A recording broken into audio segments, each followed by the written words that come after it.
Today's show, we're doing an updated winners and losers list from the start of training camp through preseason all the way until today. The players that I select who I think are doing good, going in the right direction.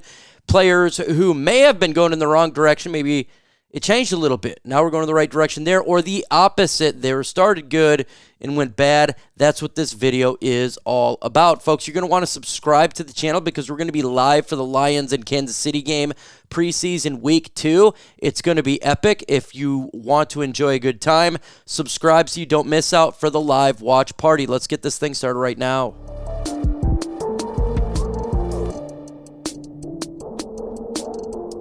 And the Lions are facing the Kansas City Chiefs for preseason week 2 of the 2024 NFL season. And guess what, folks? The Kansas City are 0-1 as well. Man, the Super Bowl champions 0-1, it must be over for those guys. The game's Saturday at 4 p.m., so we're going to have a good time there. But up until then, these are the winners that I got for the Detroit Lions. Sione Vaki is one of my biggest winners so far in training camp. He started in OTAs. We've seen it. Training camp, it continued. In the preseason, it showed itself to the world. This is a man who I think is going to go ahead and jump and become the number 3 running back, not because of Craig Reynolds' lack of himself. It's just because Vaki is very special. I think the Lions got a fantastic running back room. Craig Reynolds and Sione Vaki with David Montgomery and Jahmyr Gibbs, to me, is probably the best backfield in all of football. And we seen what he did in preseason. It was good. He has been doing it all training camp. There has not been a instance where he's had an up and down day. It's generally just been up, up, and up. So he's one of my biggest winners. And I think the Lions fans are going to be winners for this one. Why do I say that? Because the Lions' run game is probably the most important part of this offense. They want to be able to run the football on a consistent basis. And now with 4 bona fide good players at the running back position, if the Lions have injuries, we don't have to worry too much, in all honesty. Question for you, though. Who do you think is going to be RB3? Do you think it's going to be Craig Reynolds, put CR, Sione Vaki, put SV, JJ, if you think it's Jamar Jefferson? Next winner on my list is actually because of the preseason game and the lack of what Sudfield did. With that said, he's just a winner for right now when it comes to Hendon Hooker. Why do I say right now? What if the Lions decide to sign another quarterback? And I think they're going to do that. It doesn't mean that Hooker is not going to be on the roster. He does make the roster. I mean, Sudfield's not going to be there, but they believe maybe he's not ready. But we've seen improvement, right? We've seen improvement. That's what I call a winner, just getting better each practice. And he did. Hopefully he's better from the concussion. Ennis Rakestraw, significant winner for the Detroit Lions right here. And boy, oh boy, what this man has done for the Lions since he started in OTAs, where we thought, yeah, he's just going to be a developmental backup guy. To the point where in training camp, he started a little bit slow. In the last week, he ramped it up. In preseason, he did well, and it just continues. Ennis Rakestraw's trajectory is just going up, up, and up. And that's what you want to see from a Lions rookie. And the Lions got a good situation, a good problem to think about, not just this year, but the following year. With the trajectory of Rakestraw, who is the future of this team, like Terry and Arnold, Carlton Davis situation, if the Lions don't want to re-sign him, they may not have to, because he is progressing so well. And that is so good. You want to know what is also progressing? Is saving money on sports or concerts or comedy shows.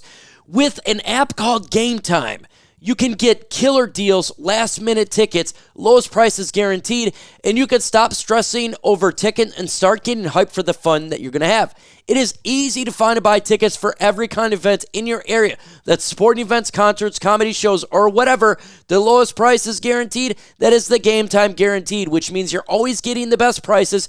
And if you find tickets in the same area, section, row, or less, Game Time is going to credit you 110% of the difference. You can get exclusive flash deals for tickets for football, baseball, basketball, concerts, and more.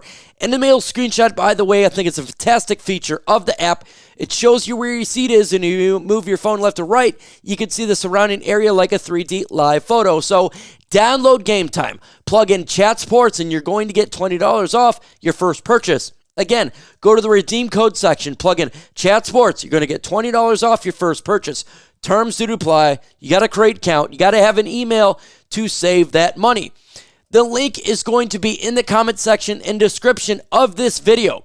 Folks, if you're buying Lions tickets this year, make sure you're using Game Time. Download Game Time today. Last-minute tickets at lowest prices, guaranteed. Another winner here, who I think is really rising, is Amik Robertson. His preseason game was excellent. He graded nearly perfect.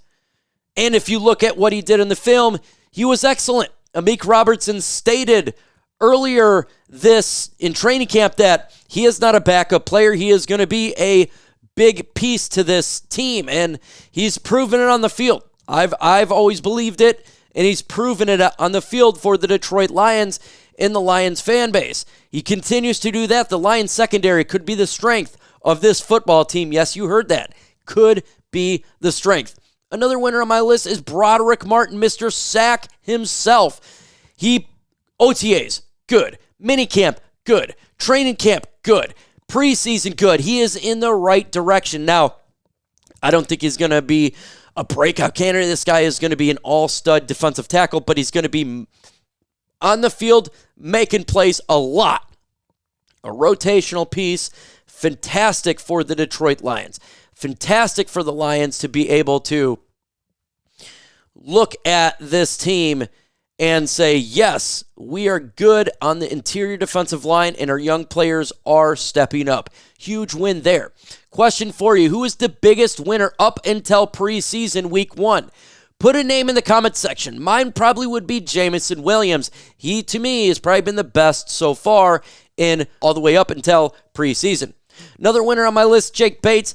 He made the field goals in preseason, but he also made a big 64-yarder yesterday, and he continues to make some more kicks. We need these kicks. We need him to go out there and make the big kicks, and he struggled a little bit halfway last week, but he's starting to pick up again, and that's what we need from this man. Make the big kick. I mean, you're talking 64-yard field goal. That's ludicrous awesome, and I'm happy that he's getting it done. Continue on here. I believe Isaiah Williams is a winner here because he did really good in preseason. And we wanted to see a little bit more from him. We definitely have been wanting that, but at least he made some noise in preseason, had the most receptions.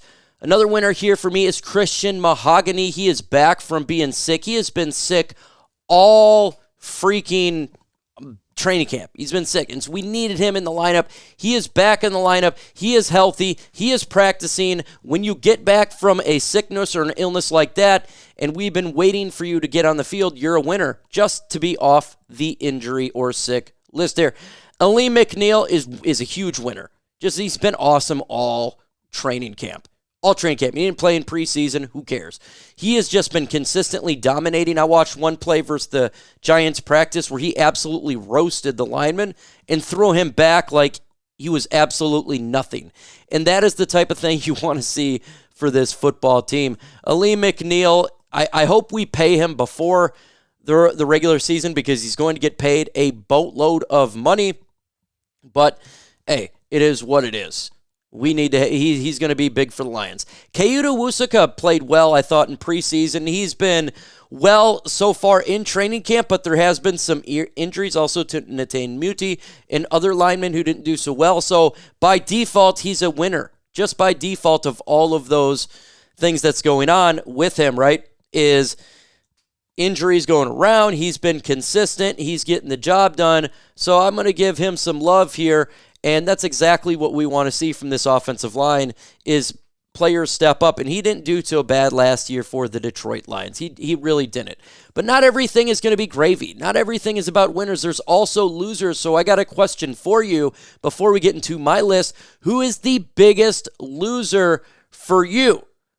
Yeah, it could be Nate Sudfeld. It could be injuries. I don't know. Let me know your thoughts in the comments below. First loser on my list here is Nate Sudfeld. He played atrocious in preseason. He has been atrocious in preseason since he's been in the NFL. He's been bad in the regular season given the opportunity. Yes, he does decent in practice. Oh, well, the lights are not on. He can't handle the pressure. He's not going to be on this team. starting week 1. He's not QB2. It's just not going to be the case. The Lions are looking right now probably to sign another quarterback. Maurice Alexander has one job, and his job is to protect the football and kick and punt returns. And the first 2 times he touched it, he fumbled twice. That is a massive loss. He may be the biggest loser in this whole list because there's no coming back from that. He played good the last 2 years in preseason for Lions as kick and punt return and didn't make the roster. He sucked twice. He ain't making it this time. Giovanni Manu is a loser on my list, but folks, I'm not upset about it because I know he's a project player, kind of like a Broderic Martin was last year. But look, we got to put the performance on the board, and he just simply was not the best of the folks. The Lions' offensive line is pretty good with the starters and the backups. Well, decent backups. I wouldn't say great. But Giovanni Manu is he wasn't performing well on the field, and he hasn't performed well all training camp because he is a project type of player. Colby Sorsdale, we thought he would play better at tackle because he did that in practice. But in the game, I felt like he wasn't doing that good in the preseason game. The Lions' backup offensive line was sus, to say the best altogether. They're decent maybe if you have an Awosika or someone else. Maybe one backup. When you have multiple, it's definitely has been good. And Colby Sorsdale was not playing well. And he's got to do better when the lights are on. And last player that I have is a loser on my list for a different reason because we haven't heard a whole lot about him. We just don't hear a lot about Joshua Pascal. This is year 3. We want him to take the jump. We're hearing about Levi Onwuzuerike taking the jump. We're hearing about other players taking the jump. We still haven't heard anything. And when you don't hear anything, you're going to be a loser on my list. That's just the way it is because he's got to step up better for the Lions to have an improved 2024 NFL season. He's just going to do that.